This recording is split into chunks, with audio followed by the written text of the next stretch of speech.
This is part 2 of the Chapter 11 mini lecture. We're going to start by talking about disparate treatment. Disparate treatment is intentional discrimination that occurs when people are intentionally not given the same hiring, promotion, or membership opportunities. And this is based on their race, color, sex, sexual orientation, gender identity, age, ethnic group, national origin, or religious beliefs. For example, if an employer has a policy that will only hire individuals who are a certain height or can lift a certain minimum weight, it may discriminate against people. So courts have actually found that height restrictions disproportionately impact women and certain races. Specifically here with women just tend to not be as tall as men. Adverse impact occurs when unintentional discrimination happens and members of a particular race, sex, sexual orientation, gender identity, or ethnic group are unintentionally harmed or disadvantaged. Maybe they weren't hired, promoted, or weren't trained, or were done so at lower rates than others. And so to determine if adverse impact happened, we have the 4/5 or 80% rule, and this is used by courts and the Equal Employment Opportunity Council to determine if there's evidence of an adverse impact. So a violation of this rule occurs when the impact ratio is less than, that's key here, less than 80% or 4/5. So let's take a look at what this looks like. So in this example, we are looking to see if there was adverse impact against individuals who identify as being Black versus those who identify as being white. So in this situation, we had 80 white applicants and 40 Black applicants. We hired 48 white applicants and we hired 12 Black applicants. And so out of that, we figure out the percentage. We hired 60% of the white people who applied and we hired 30% of the Black people who applied. Now just looking at that, you would say, those numbers seem pretty different. But we can actually quantify this. So what we do is we take the lowest selection rate, so in this case it's 30%, and we divide it by the higher selection rate, or 60. In this case, we get 0.5 or 50%.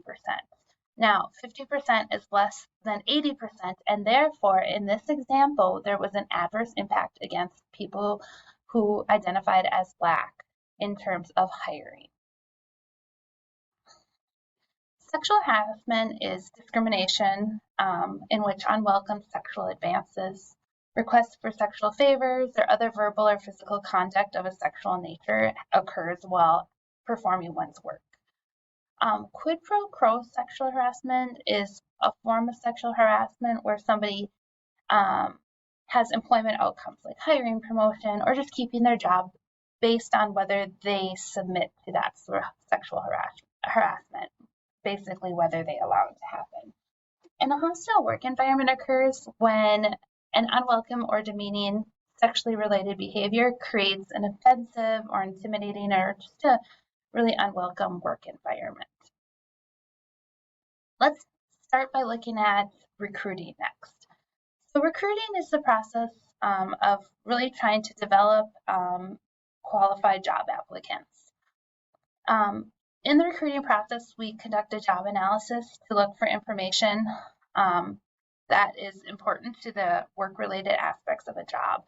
And this will help to determine our job description, that written description of the basic tasks, duties, responsibilities that a particular job has. And then the job specifications are what are the qualifications that are needed for somebody to successfully do that job. And a lot of times in job specifications, you'll see required and you'll see preferred qualifications. And so required qualifications are like, these are what you must have, and preferred qualifications are, it would be nice if the person had this.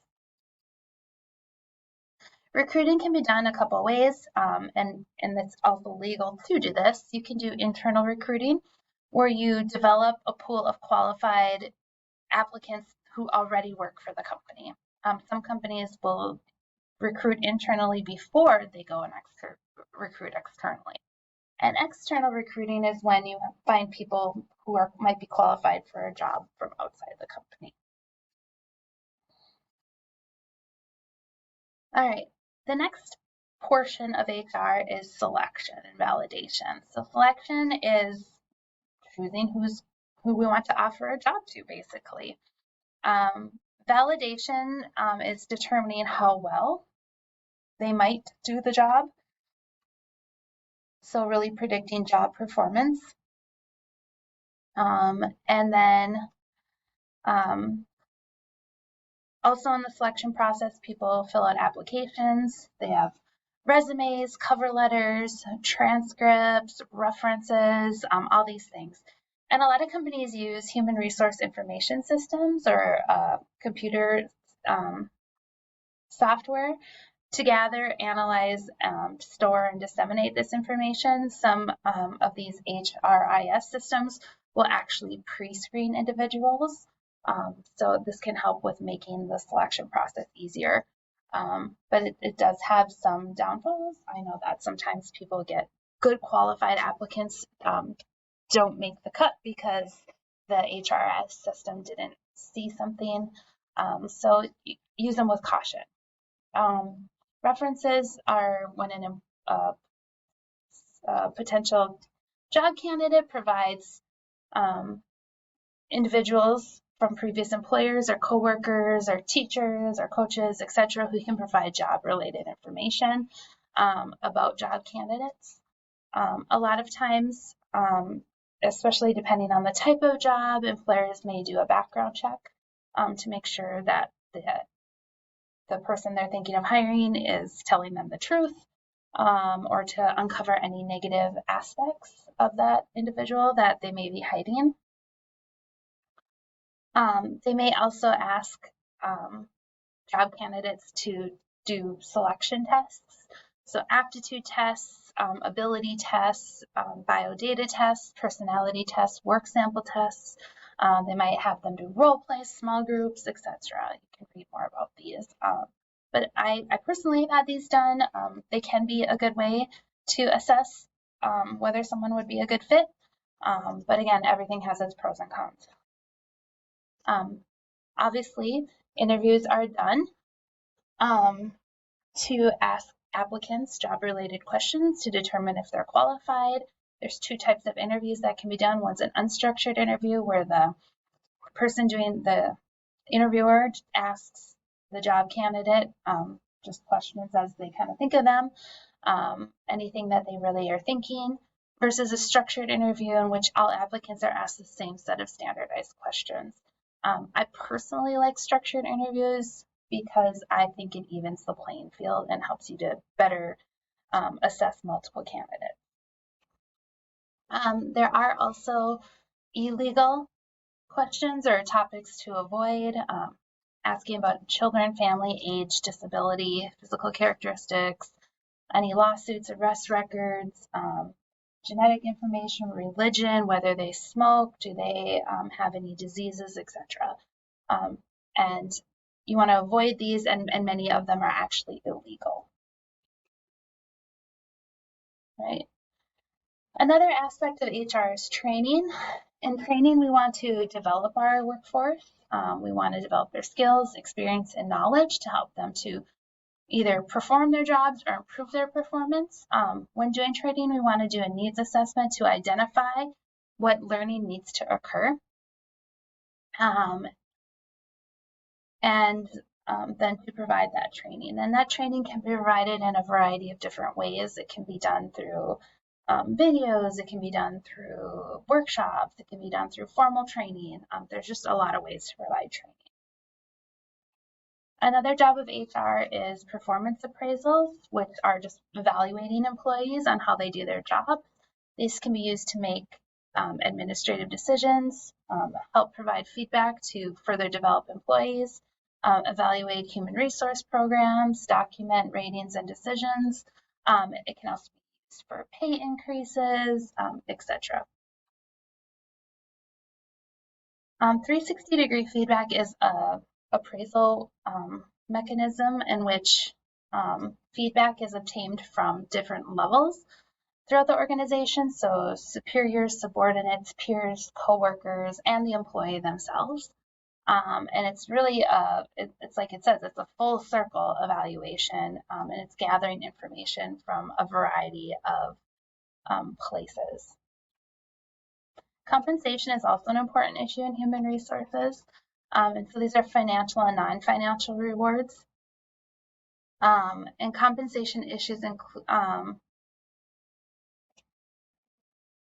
include whether we need to, how much to compensate people, whether we need to terminate, downsize, offer retirement, etc.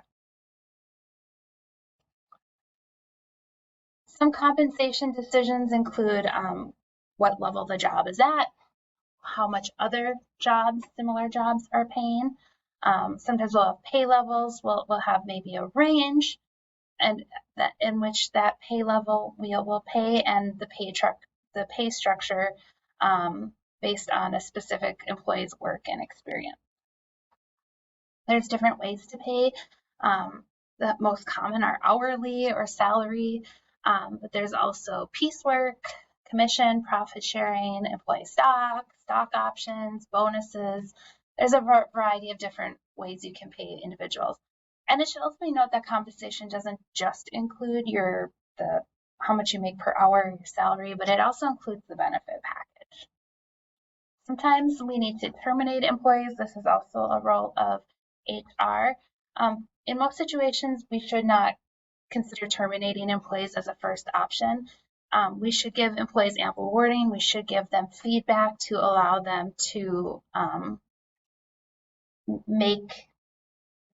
to improve. And you should have documentation if you're planning to terminate somebody. Wrongful discharge just says that employers need to have job-related reasons to terminate employees.